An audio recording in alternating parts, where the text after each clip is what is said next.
I'm Charlie Melcher, and I'd like to welcome you back to the Future of Storytelling podcast. Joining me today is actor, writer, comedian, and producer, Rainn Wilson.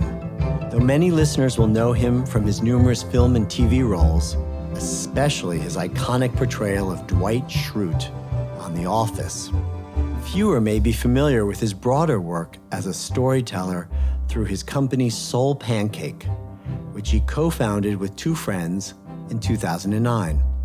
Soul Pancake was one of the earliest companies founded with the vision of producing positive, uplifting, and informative videos for the internet audience, countering what Rainn saw as a growing trend of mindless and divisive content online.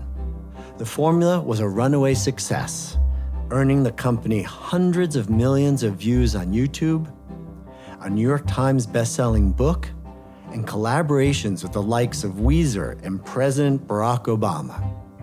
In 2016, Soul Pancake was acquired by Participant Media, where it now fits and thrives beautifully with Participant's model of creating inspiring entertainment that compels global awareness and positive social change. Today, Rainn and I discuss his desire to unite people through better stories, the unique opportunities that platforms such as YouTube and Instagram provide for content creators, and his newest live streaming project, Hey There Human. Please join me in welcoming Rainn Wilson to the Future of Storytelling podcast.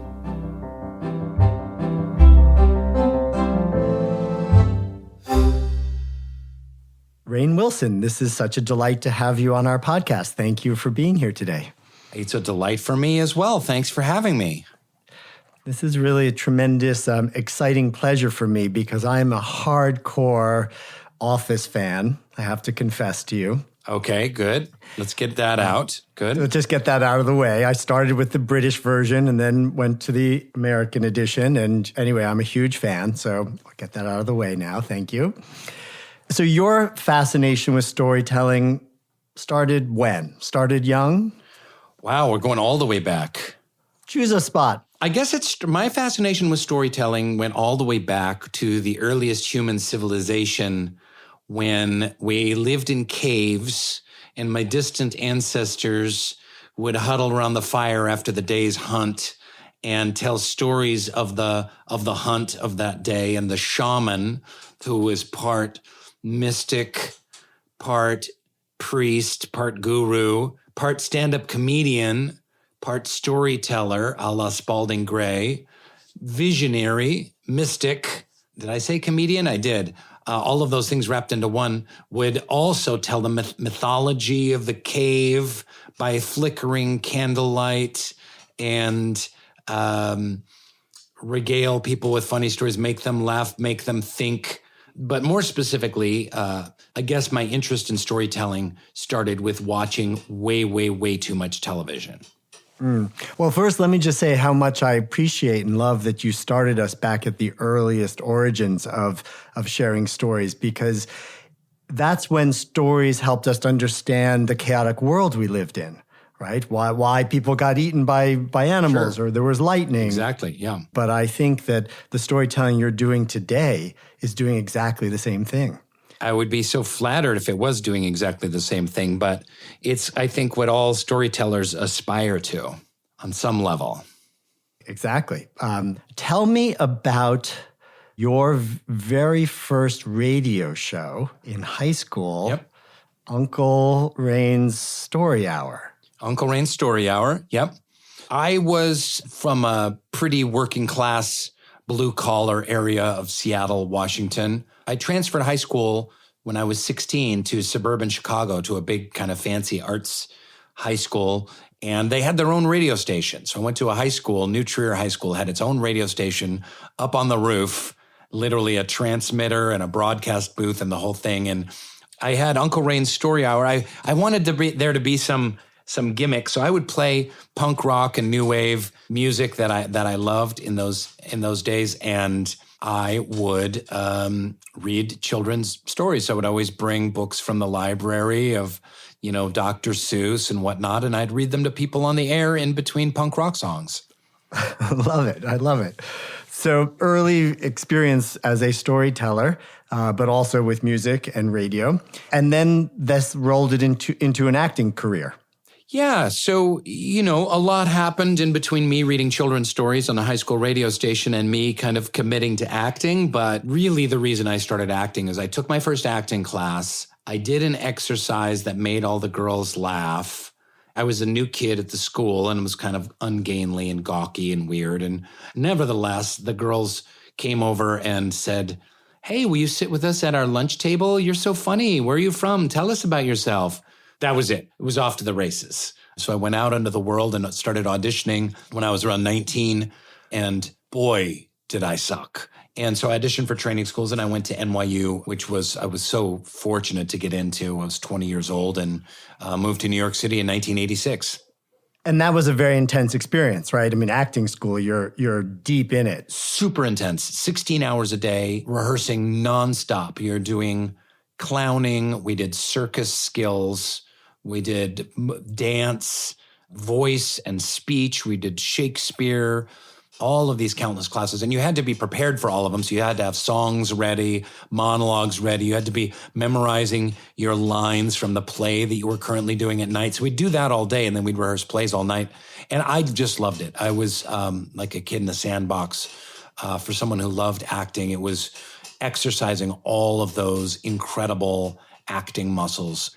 You really learn style. And then how did you get from New York to LA? 9 years I did theater in New York. And although I worked a lot, I never made over $18,000 or $19,000 in a year.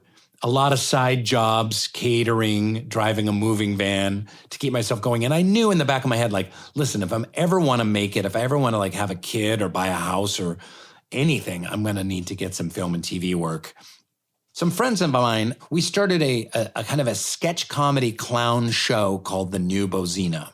It was very surreal clowns and giant talking birds. We took our crazy-ass clown show out to Los Angeles in 1999 and started performing it around. And believe it or not, we actually got some interest and people were really turned on by the show. And upon arriving in LA, I was able to get some movie roles and TV roles and started to get a film and TV career going. And while I was in New York, I couldn't even get arrested in film and television. I couldn't even get an audition for like Law and Order. Like everyone and their cousin auditioned for Law and Order. I couldn't even get an audition for like forklift driver number 3 on Law and Order. So that's how slim the pickings were in New York City. But doors started opening for me in LA. So. And then eventually that led to being an overnight success with The Office. Overnight success. No, not quite. By the way, if you hear weird clicking and squeaking and squawking in the background, those are my very loud guinea pigs doing their thing. So if people are like, am I just hearing noises back there? So they're doing their own storytelling back there. Several years of being broke in LA, auditioning, doing terrible guest spots on TV shows. I was on CSI. I was on like Charmed and a bunch of other shows that no one ever watched. And that is what led ultimately to The Office. If you'll indulge me, just 1 or 2 questions about The Office and we'll move on. But of course, you can have 3 or 4. You and Dwight Schrute might look alike, but otherwise you're just so completely different. How did you go about creating that beloved character? The actor's fundamental role, I believe, is one of transformation. So you take all of the tools that you have been given in this world, that your God-given DNA, your voice, your speech, your sense of humor, your way that you use language, and then you meld that with a character from the page. So what is my version of Dwight Schrute? My version of Dwight Schrute would be very different than, say, Paul Giamatti's version of Dwight Schrute. He would be using his psychosocial relational history and body and language and speech and personal way of seeing the world and meld that with the Dwight from the page. But in this act of transformation, something really magical happens. I drew a lot on my background coming from kind of trashy working class Seattle roots. And that's a theater training. How would that manifest in the body? So kind of like a ramrod straight neck and a kind of like a arrogance in his shoulders. And those are the tools, the physical, emotional, humor tools that you use in creating a character. And, I got lucky. I don't think it's a lot of luck, but it worked very beautifully. So after The Office, or I guess maybe it was right around while you were still doing it, you decided to start Soul Pancake with a couple of partners. Can you tell me a little bit about the inspiration for starting that? I was talking to some friends of mine about using my platform. Like, what can we do? The internet was pretty new then. It was, 2007, 2008 that we first started having discussions about what to do on the web. And it was kind of the web at the time was kind of the worst of humanity. I mean, it was just the worst of people. It was Kardashian butts and credit scores and fails, all these videos of people falling off their hot tubs. And we were like, well, what can we do that's like positive on the web that can unite people and bring them together and challenge them and get them talking? So we started Soul Pancake. Originally, it was a web destination, a kind of social media site where you could post your life's biggest questions. We were like, chew on life's big questions. We pivoted partway through in about 2009, 2010. We realized that the video content we were making was far more successful. It was reaching more people, affecting more people. And we were the first. We were before Upworthy, before any A+ or any of the other companies that followed thereafter doing kind of inspiring content. We were the first on the map. What's an example of one of your favorite positive pieces of content that you guys created? Well, we did Kid President early on. That was a big hit show, and teachers play a lot of Kid President videos over the years, and that really kind of nailed who we were and what we were trying to do. But early on, there was another show that still continues to this day. It's called My Last Days, and it's by the great, filmmaker and actor, producer Justin Baldoni. It's about what lessons do we learn from life from people at the end of life. Yes, it's sad, but is it a bummer? No, it's really inspiring and uplifting and heartwarming. Believe it or not, a big hit show. We've got tens of millions, hundreds of millions of views on a show about death. A few years in, we put together a sizzle reel about the show, and we took it around like, oh, maybe there's a TV show in here. We showed it all over town. We literally would show it in rooms. It happened multiple times, and we would show it to the executives, and they would be in tears at the end. And I am not kidding you, tears. I'm talking about tears pouring down their faces, not like one little tearing up. I mean, weeping television executives. Top that. And every time they would say, I'm so sorry, we just can't do this. Because they ultimately in television, they have to sell Hondas and Coca-Colas and ice cream bars, and they can't have a show about death. They're not going to get the advertisers to advertise there. So YouTube and these other forums and formats and platforms are there for a very good reason, to allow stories like this to be told, stories that can't be told in other ways. It's the same thing what John Krasinski is doing right now with Some Good News. Like, it's a phenomenon, and people are like, oh my God, this is amazing. He had to do it himself. I mean, John Krasinski couldn't have gone to CNN or Fox or NBC or anywhere else and said, I want to just do a good news show, because television is the devil, basically. So fortunately, there's these other platforms that allow you to do some other cool stuff. I was having a conversation with a friend recently who works in a children's publishing house, and was talking about the fact that so much of the fiction that's out there for young people today is dystopian. Mm-hmm. So it has this very negative message. In fact, I had the honor of having this conversation with Margaret Atwood a few weeks ago. And with another friend who's a very talented storyteller who lives in LA. We started this conversation about the responsibility of storytellers to try to create positive images of the future in order to help people, young people especially, have a positive view of what could come. That tomorrow would be a better day. If everything you're reading and watching is suggesting the world's coming to an end, then you might not have the sort of hope and optimism moving forward. And I guess my question to you, and I know I'm leading the witness here, but do we as storytellers have a kind of moral responsibility to think about the type of stories we're sharing with audiences? Mostly yes, and a little bit no. I had a show about the future that I watched when I was a kid growing up in suburban Seattle, and that was Star Trek, the original series in reruns. How did I know you were going there? And that was the opposite of dystopian. That was utopian. Humanity has solved its issues on planet Earth. Everyone has enough food. Racism has been solved. Technology, reason, wisdom, empathy have dictated the future of mankind. So what does humanity do? It goes out into space to explore. And this was really exciting to me. And it was back in the 70s when I remember people would talk about world peace. We would talk about like, how are we going to have world peace? And it was like possible. And people were having conversations about it. And leaders were talking about it. And the United Nations was talking about it. And nowadays, you are just a naive asshole if you bring up world peace. People will roll their eyes and snide and snarf at you for daring to think of such a thing. Human nature is gross, dark, and corrupt. It'll never happen. It's just about keeping a balance of power in check to try and stop, civilization-ending wars from breaking out.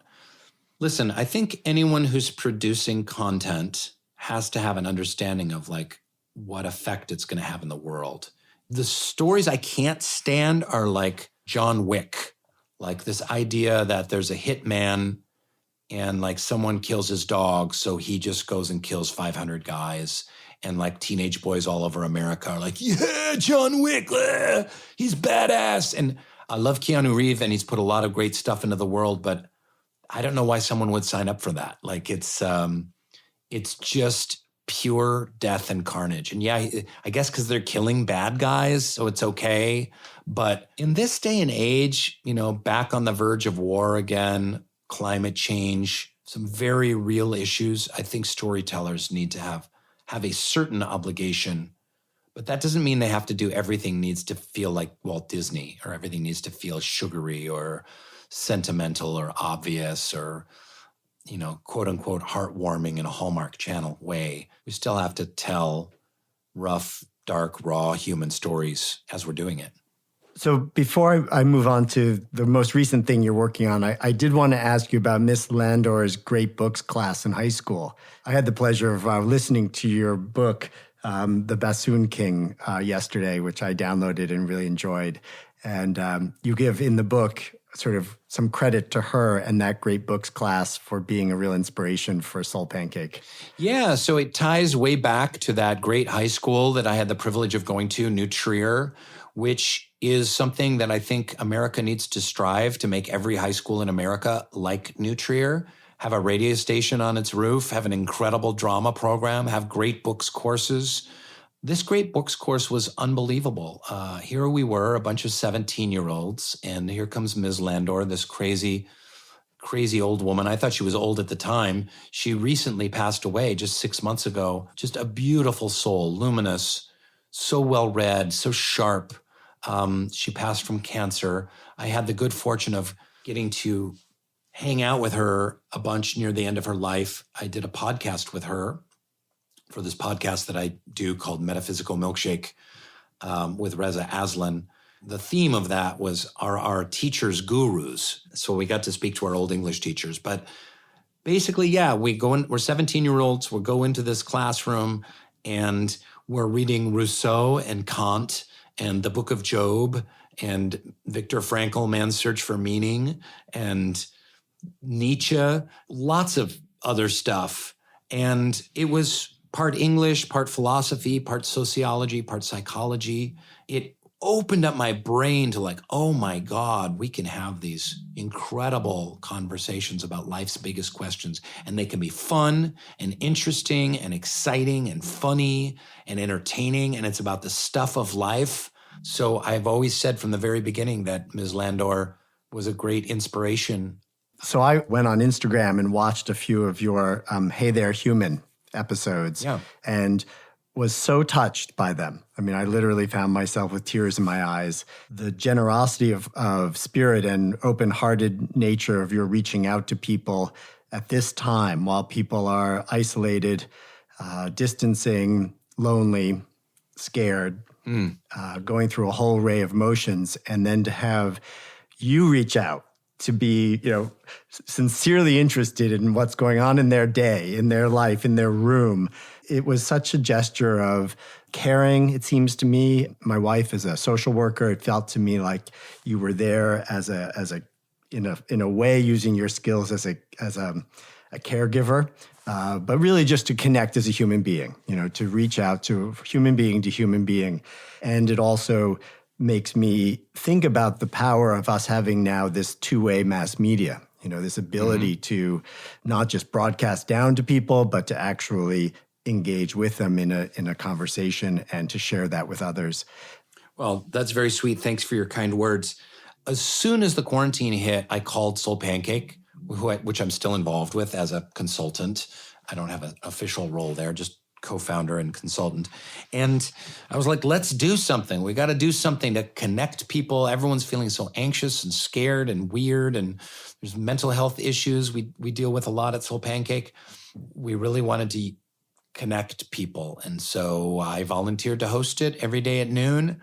And I do a little monologue on self-care and mental health and spiritual tips and emotional, psychosocial ideas, meditation, breathing. And I have a special guest. We had Ellie Kemper from The Office was on just today, the day we're recording this podcast. And then I interview random human beings from the internet, which is just great. And people tell me their life stories, their struggles, their issues. Some of them are a little bit squeebed out that they're talking to Dwight Schrute and they're Dwight fans, but it's really great. And people have really enjoyed it because there's something about all that connection that makes people feel like, oh, I'm not alone in this. Everyone's going through the same thing, whether you're a 14-year-old kid in West Virginia or a French horn player in Poland, or no matter who you are. I've had people from all over the world that I've been interviewing, and they're just loving it. Nobody who plays the bassoon? No bassoonists. No bassoonists. Just me. I'm the only one, the lonely bassoon player. Just tell me about Laughing Matters, a short doc about comedy and depression. So among the many shows that we've made on the topic, we did a documentary called Laughing Matters.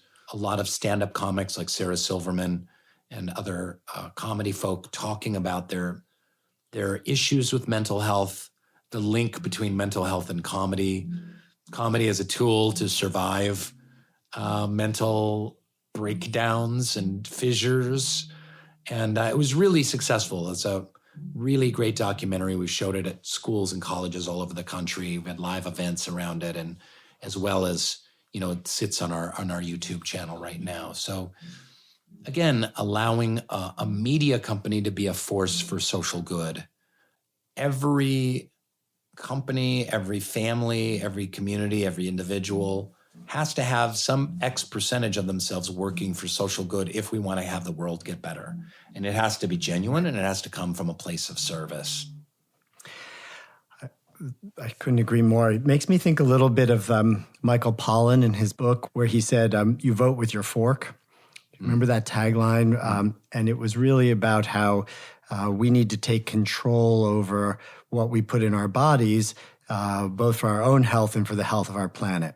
And so by empowering us to be conscious of those decisions that we make with what we consume, we can help solve the climate crisis, or at least contribute to its solution. Mm-hmm. And I wonder if that's true too, if there's a way where we vote with our consumption of stories. We make a decision every time we choose to watch something or to support a company who has a certain kind of storytelling or messaging. And that if we are more conscious and empowered in what we choose to consume, that we will ultimately create the kind of positive ripple and the kind of human connections that we want. Yeah, absolutely. And, conscious consumerism is a big tool. It can be used in climate change and in making the world a better place. And, people dump on millennials a lot, but I'll say this about millennials. They really do care about what they buy and the companies they buy from and what those companies are doing. It's a strong component in how they make their consumer choices. It's in the best interest of individuals to vote with their forks and vote with their remote controls and vote with everything that we consume, and to make our voices really heard and strong about what's important to us and not be passive consumers. But it's also important for companies to know that people do care about this. You shouldn't do it for the profit margins, but more and more the younger people coming up, they want to know, like, what are you doing to save the environment, If choosing the sources of our media is one of the things that will make the world a better place, choosing Soul Pancake and the stories that you, Rainn, helped to tell is certainly what we should all be doing. So I want to thank you. Well, thank you so much for saying so. It was a real pleasure. Thanks for having me on the show. A real pleasure speaking with you. Thank you for joining us today. And a special thanks to Rainn Wilson for this wonderful conversation. A quick note, we'll be taking next week off, but we'll be back in your feed in 2 weeks, and we'll look forward to seeing you then. If you enjoyed listening and would like to hear more, we'd really appreciate it if you'd subscribe to and rate our podcast. And if you know anyone who'd enjoy the show, please be sure to pass it along. A big thank you to our production partner, Charts and Leisure. Please be safe, be strong, and story on. For more information about Future of Storytelling and to subscribe to our newsletter, FoST and Thought, visit us at FoST.org.